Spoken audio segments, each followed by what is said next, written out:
And here's Vinatieri now to kick it away after the touchdown. This will be taken in at the 1.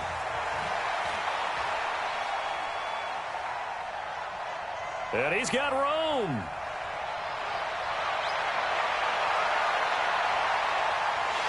And the Raiders are in for 6. Touchdown. That'll go down as a 99-yard kick return. And once again, the Raiders are back out in front. I know a lot of special teams coaches, they just want to keep it away from him because that's what he can do. And others have egos that their players can't keep up with. And they say, challenge him, kick it to him. The way he runs as fast as he is, I wouldn't challenge him at all. I'd do everything possible to keep it away. He is just a blur when he gets a full head of steam, and he got a full head of steam. Extra point, and the decision to just kick the extra point winds up successful.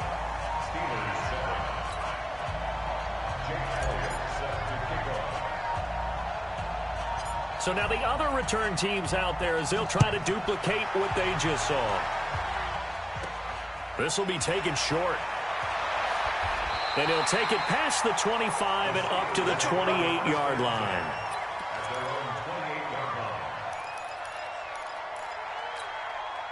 The Steeler offense here about ready for their next drive. And now with still more than a minute to go in what's been a tight game, you figure we'll try to see them move the ball downfield. And remember, they get the kickoff to start the second half, so this is a golden opportunity for them to go down there and put up a couple of 6s back-to-back. What a momentum swing that would be. Yeah, you might be able to get a 2-for-1 without ever even giving up the football. Well, partner, let's put a bow on the Super Bowl for Kansas City. What a comeback win. Yet another come-from-behind victory for Patrick Mahomes and company. An absolute heartbreak for San Francisco. Didn't Madden predict Kansas City would win the game? Yes, 35-31, I believe they predicted. I felt like most of the predictions I saw had the game in the 30s, so a little bit lower scoring than we expected.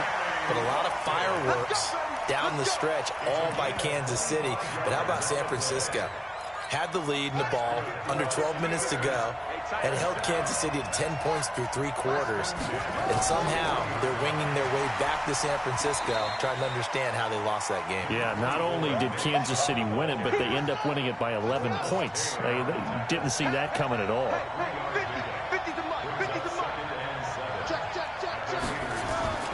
From the 38, Vick. He finds Hopkins complete. 4 yards on the completion, and it sets up a third down. Now the Steelers use the first of their 3 timeouts as the clock will stop with just under 30 seconds to go in the first half.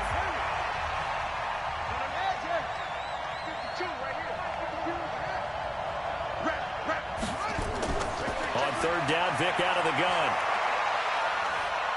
Steps away to his left. And it's complete to Kelsey. And he's going to have another first down as the tackle comes at the Raiders' 12-yard line. Now the Steelers use the second of their 3 timeouts as they stop it with 19 seconds to go in half number 1.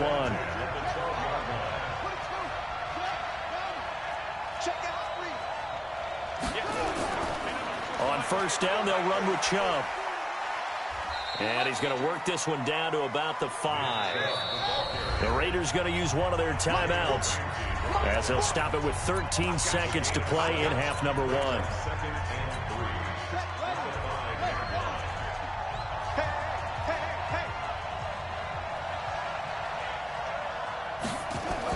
They go with Chubb on second down, and he'll only get a yard to bring up 3rd and 1. And unless this is a quick incompletion, this is likely the last play here of this first half. Now whistles and a timeout with 3 seconds left in the first half.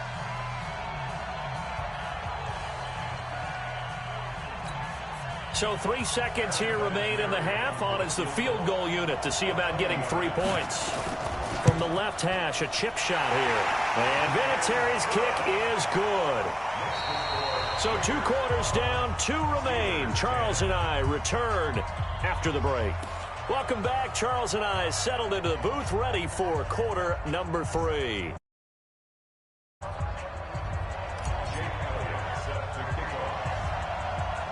Both teams appear ready for the fight ahead, and we resume action here in quarter number 3. This will be taken very short.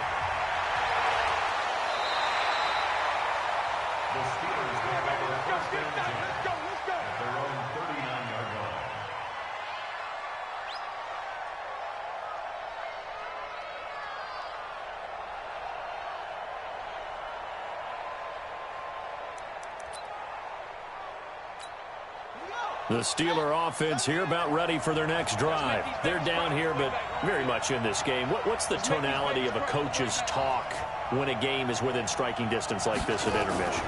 Typically, what they're doing is emphasizing the things that went well in the first half and wanting more of that. Sure, you've got to go over some of the errors and clean up some things because there's a reason you're down. But overall, I think they want to stay positive, stay up with this team. We're just starting the second half, and we've got the football. Let's go ahead and punch it in, and then we'll take it from there. See how that recipe works. On 2nd and 12, Vick throwing the out route and complete. That's Holt. That's a gain of 8. Makes it 3rd and 3. Let's go deep, tighten up. Let's go deep, tighten up. 3rd and short yardage, Vick. He cannot get away. Down goes Vick. Lawrence Taylor, his 2nd sack of the night.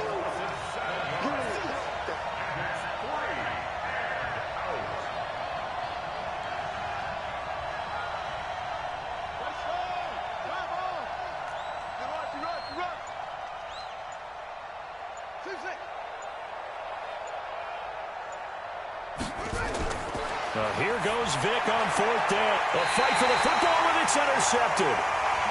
Deion Sanders, the Hall of Famer, with a pick. He was looking for Watkins that time. First possession of the 3rd quarter, an interception, so maybe a second-half tone setter. Indeed, and not the tone they wanted to set. That's the equivalent of running out the wrong door and running into your pool instead of running out onto the field.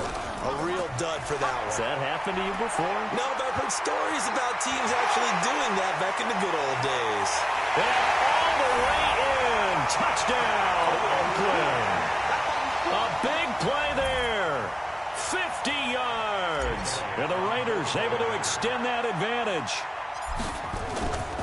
They've done a good job of holding him down in the first half, but he explodes for a big one right there. Yeah, I've got an image in my head of him being surrounded by a bunch of people, really, with ropes and other things trying to keep him. Eventually, they got tired, too. And just as you noted, he broke out. And it's a guy that usually you can only keep down for so long. And he's up across the 25 and down at the 28-yard line. The Steeler offense here about ready for their next drive. And following the interception, just any interception, are you a little bit more cautious when you start that next drive, or no, you just throw that out the window? I think you are. I don't think that there's any way you can run back out there and go, totally didn't affect me. Let's just go ahead and be loose with the football again. You're going to take care of it, but you have to be careful about being too cautious because now you can't run any offense at all. Still want to attack. We'll see how they attack them here.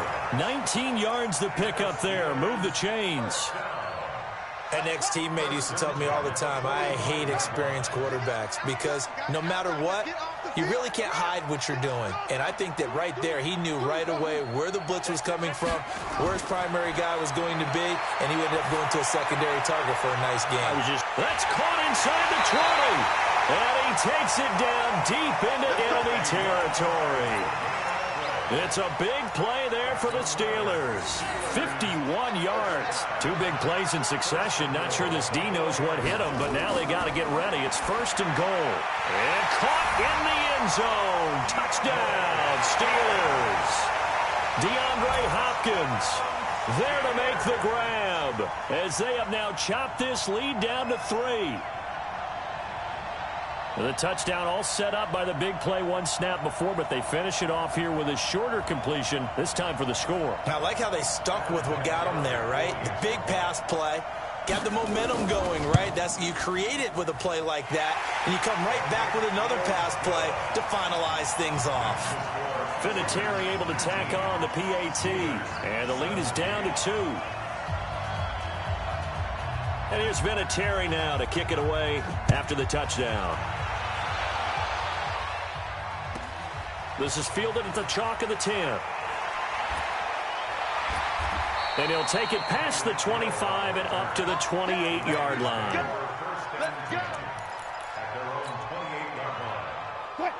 The Raider offense set to get this drive started. And they're hoping to redo their efforts in the last drive when they got into the end zone. And just think of what it's like now on the sideline. Because when you score a touchdown, you have to go over and look at the tablet and see what you did on the last drive. When you scored points, it's a whole lot better view than when you're trying to figure out how to fix things there. Give him a couple on the catch. It's 2nd and 8. So 2nd and 8 here after the pass play for 2 yards on first down. On second down, this is Jackson. And they get him down, but not before he takes it across the 40-yard line. Give him 12 yards that time and an Oakland first down. Boy, he does it at a high level, doesn't he? Because when I watch him, I think of his vision. Straight ahead, peripheral. Also has that sense of where holes are going to be before they actually open. I think that helps set him apart from many of the other backs in the league. Had a bit of a lane there, took advantage of it. Give him 7 there on the first down carry. A solid run on first down. Gain of 7 leaves him with a 2nd and 3.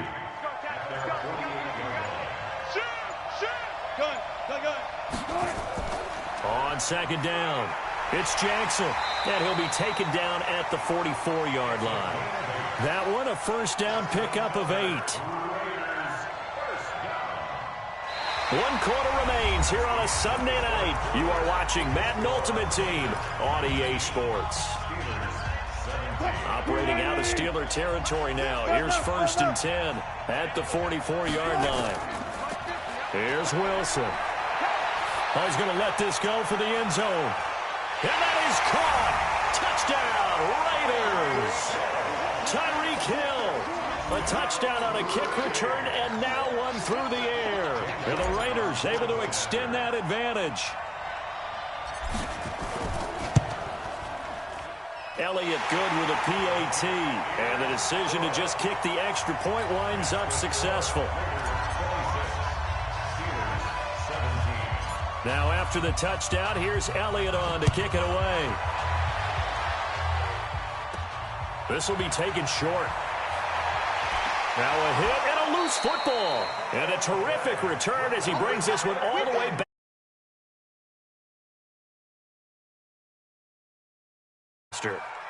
And the way that you coach these things, you want to make sure you have eyes towards the return guy, because you want to make sure that the catch is secured. A lot of teams do that. They have at least one guy. Okay, you're responsible for making sure he secures the catch. He's not always the one that makes the recovery, but he can always sound out the alarm. Hey, ball's on the ground. We've got to get it back. They'll run on first down. Dickerson about 3 yards there to the 27.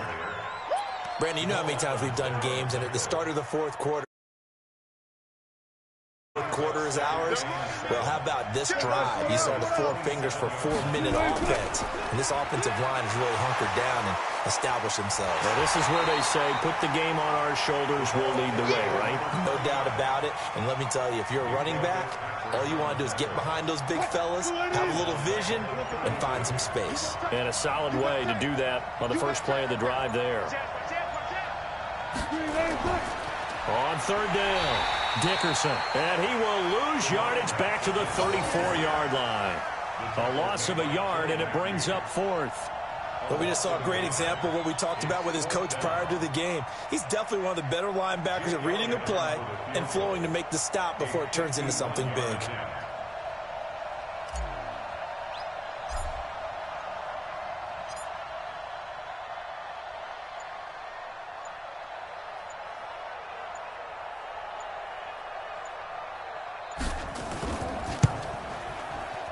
And this one is right down the middle.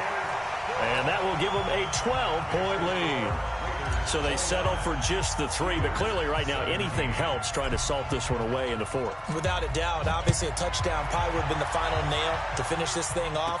But it's still ate up time, got points. So while it's not mission accomplished, it's darn close.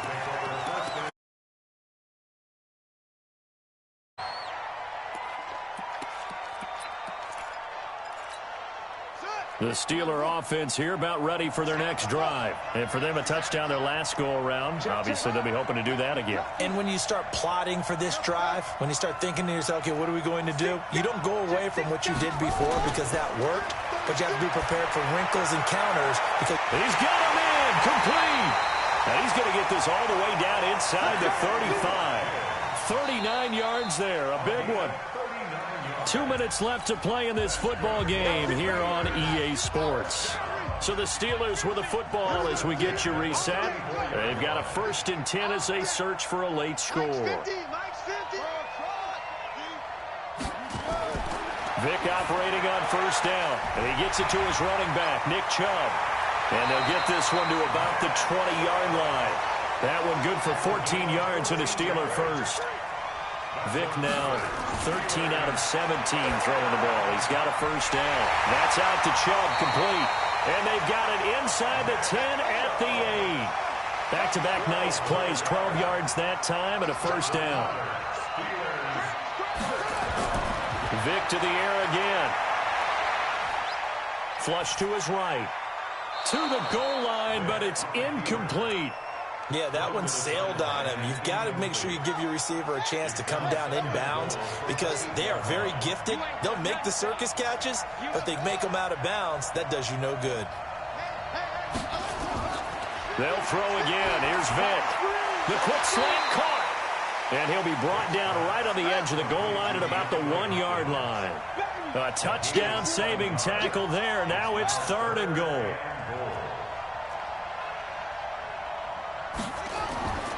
They'll give it to Chubb.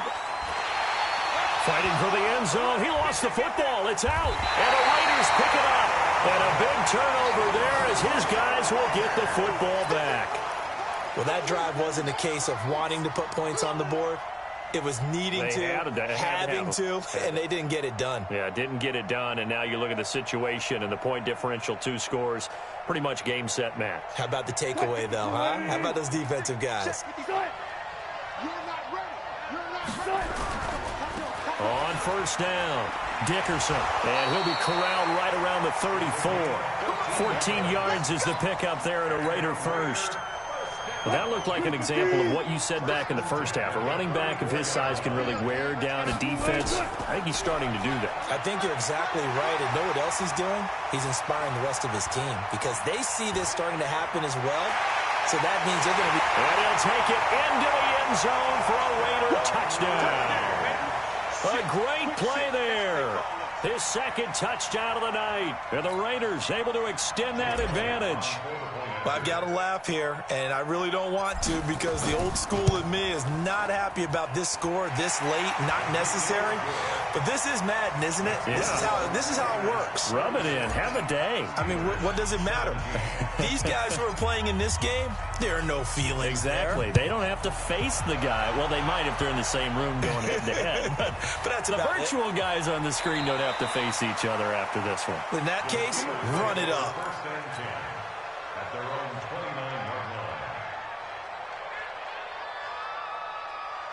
The Steeler offense here about ready for their next drive. They're down big here late. I don't know. You just one last drive here for pride. Some people like to do that. I remember playing for a guy once. We were down huge, and someone said, "Coach, what do you want to call?" He just waved a hand like, "Who cares? Let's get out of here and do something some other time." But some teams like to do something at the end to feel a little bit better as they continue to play. And that's caught inside the 30. And a little bit of a consolation prize there. He's into the end zone. Won't win them the game, but they do get the score with all zeros showing. But some fantasy players are really happy with that score. Doesn't affect the outcome, but, hey, nice job there to put it in the end zone for the final play. Could it affect other things? Sometimes these types of scores are ones that we don't consider big at the time. Then later on we find out maybe that was a tiebreaker. Yeah. Or, of course, in the fantasy football world, these points mean a lot. A lot there. So they tried to tack on 2 more. Wouldn't have mattered as far as who won and who lost, but that's how this one ends. Felt like cosmetics, didn't it? Just put another 2 points on the board, make the score look a little bit better. Maybe they wanted to run a 2-point conversion just to see what they had. Who knows? But it just wasn't necessary.